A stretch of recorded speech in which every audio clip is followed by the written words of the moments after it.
ನಮಸ್ಕಾರ ಎಲ್ರಿಗೂ, welcome back to my channel. ಸಂಜೆ ಕಾಫಿ ಟೀ ಜೊತೆಗೆ ಈ ರೀತಿಯಾದ ಗರಿಗರಿಯಾದ ಘಮಘಮಿಸುವಂತಹ ಸಬ್ಸಿಗೆ ಸೊಪ್ಪಿನ ಬೋಂಡ ರೆಸಿಪಿ ಜೊತೆಗಿದ್ರೆ ಟೀ ಜೊತೆಗೆ ತುಂಬಾ ಒಳ್ಳೆ ಕಾಂಬಿನೇಷನ್ ಅಲ್ವಾ. ನೀವು ಒಂದ್ಸಲ ಈ ರೆಸಿಪಿನ ಈ ರೀತಿಯಾಗಿ ಟ್ರೈ ಮಾಡಿ ನೋಡಿ. ತುಂಬಾ ಕ್ವಿಕ್ಕಾಗಿ ಆಗುವಂತಹ ಸ್ನ್ಯಾಕ್ಸ್ ರೆಸಿಪಿ. ಮೊದಲಿಗೆ ಒಂದು ಮಿಕ್ಸಿಂಗ್ ಬೌಲ್ಗೆ 1.5 ಕಪ್ಪಷ್ಟು ನಾನಿಲ್ಲಿ ಕಡಲೆ ಹಿಟ್ಟನ್ನು ಸೇರಿಸ್ಕೊಳ್ತಾ ಇದ್ದೀನಿ. ಹಾಗೆ ಒಂದು ದೊಡ್ಡ ಈರುಳ್ಳಿನ ಈ ರೀತಿ ಸಣ್ಣದಾಗಿ ಕಟ್ ಮಾಡಿ ಸೇರಿಸ್ಕೊಂಡಿದ್ದೀನಿ. ಹಾಗೆ ಖಾರಕ್ಕೆ ಹಸಿರು ಮೆಣಸಿನಕಾಯಿ, ಒಂದು ಅರ್ಧ ಕಷ್ಟಷ್ಟು ಸಬ್ಸಿಗೆ ಸೊಪ್ಪನ್ನು ಸಣ್ಣದಾಗಿ ಕಟ್ ಮಾಡಿ ಸೇರಿಸ್ಕೊಂಡಿದ್ದೀನಿ. ಹಾಗೆ ಸ್ವಲ್ಪ ಕೊತ್ತಂಬರಿ ಸೊಪ್ಪು ಹಾಗೆ ಕರಿಬೇವಿನ ಸೊಪ್ಪನ್ನು ಸೇರಿಸ್ಕೊಂಡು 1 ಟೇಬಲ್ ಸ್ಪೂನ್ ಅಷ್ಟು ಅಕ್ಕಿ ಹಿಟ್ಟನ್ನು ಸೇರಿಸ್ಕೊಳ್ತಾ ಇದ್ದೀನಿ ಕ್ರಿಸ್ಪಿನೆಸ್ಸಿಗೋಸ್ಕರ. ಹಾಗೆ ರುಚಿಗೆ ತಕ್ಕಷ್ಟು ಉಪ್ಪು, ಒಂದೇ ಒಂದು ಚಿಟಿಕೆಯಷ್ಟು ಸೋಡಾನ ಸೇರಿಸ್ಕೊಂಡು ಒಂದ್ಸಲ ಚೆನ್ನಾಗಿ ಡ್ರೈ ಮಿಕ್ಸ್ ಮಾಡ್ಕೊಳ್ಳೋಣ. ಯಾರಾದರೂ ಹೊಸದಾಗಿ ನಮ್ಮ ವಿಡಿಯೋನ ನೋಡ್ತಾ ಇದ್ದರೆ ನಮ್ಮ ಚಾನಲ್ನ ಸಬ್ಸ್ಕ್ರೈಬ್ ಮಾಡಿಕೊಂಡು ಸಪೋರ್ಟ್ ಮಾಡಿ. ಈ ರೀತಿ ಚೆನ್ನಾಗಿ ಒಂದ್ಸಲ ಡ್ರೈ ಮಿಕ್ಸ್ ಮಾಡ್ಕೊಂಡಿದ್ದಾದಮೇಲೆ ಸ್ವಲ್ಪನೇ ನೀರನ್ನು ಸೇರಿಸ್ಕೊಳ್ತಾ ಹಿಟ್ಟನ್ನು ಬೋಂಡ ಹಿಟ್ಟಿನ ಅದಕ್ಕೆ ಕಲಿಸ್ಕೊಳ್ಳೋಣ. ನಾನಿಲ್ಲಿ ತುಂಬ ತೆಳುವಾಗಿಯೂ ಕಲಿಸ್ಕೊಳ್ತಾ ಇಲ್ಲ, ಹಾಗೆ ತುಂಬ ಗಟ್ಟಿಯಾಗಿಯೂ ಕೂಡ ಕಲಿಸ್ಕೊಳ್ತಾ ಇಲ್ಲ. ಒಂದು ಮೀಡಿಯಮ್ ಹದದಲ್ಲಿ ನಾನು ಈ ಹಿಟ್ಟನ್ನು ಚೆನ್ನಾಗಿ ಕಲಿಸ್ಕೊಳ್ತಾ ಇದ್ದೀನಿ.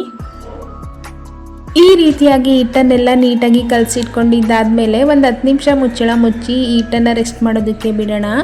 ಈಗ ಒಂದು 10 ನಿಮಿಷ ಆಗಿದೆ, ನೀವು ನೋಡ್ತಾ ಇರ್ಬೋದು ಬೋಂಡ ಮಾಡೋದಕ್ಕೆ ಹಿಟ್ಟು ತುಂಬಾ ಚೆನ್ನಾಗಿ ರೆಡಿಯಾಗಿದೆ. ಈಗ ಕಾಯ್ದಿರುವಂತಹ ಎಣ್ಣೆಗೆ ಈ ಬೋಂಡಗಳನ್ನ ಹಾಕ್ಕೊಳ್ತಾ ನೀಟಾಗಿ ಗರಿ ಆಗೋವರೆಗೂ ಮೀಡಿಯಮ್ ಹಿಟ್ಟಿನಲ್ಲಿ ಚೆನ್ನಾಗಿ ಫ್ಲಿಪ್ ಮಾಡ್ಕೊಳ್ತಾ ಬೇಯಿಸ್ಕೊಳ್ಳೋಣ. ತುಂಬಾ ಟೇಸ್ಟಿಯಾಗಿರುತ್ತೆ ಈ ರೆಸಿಪಿ ಅಂತೂ ಮಿಸ್ ಮಾಡಿದೆ. ನೀವು ಒಂದ್ಸಲ ಈ ರೀತಿಯಾಗಿ ಟ್ರೈ ಮಾಡಿ. ನಿಮಗೆ ಬೇಕು ಅಂದರೆ ಇದ್ರ ಜೊತೆಗೆ ಸ್ವಲ್ಪ ಶುಂಠಿನ ಕೂಡ ತುರಿದು ಸೇರಿಸ್ಕೊಳ್ಬೋದು. ಹೈ ಫ್ಲೇಮ್ನಲ್ಲಿ ಇದನ್ನು ಕುಕ್ ಮಾಡ್ಕೊಳ್ಳೋದಕ್ಕೆ ಹೋಗಬೇಡಿ. ಮೇಲೆ ಮಾತ್ರ ಬೆಂದಾಗಿರುತ್ತೆ, ಆದರೆ ಒಳಗಡೆ ಬೆಂದಿರಲ್ಲ.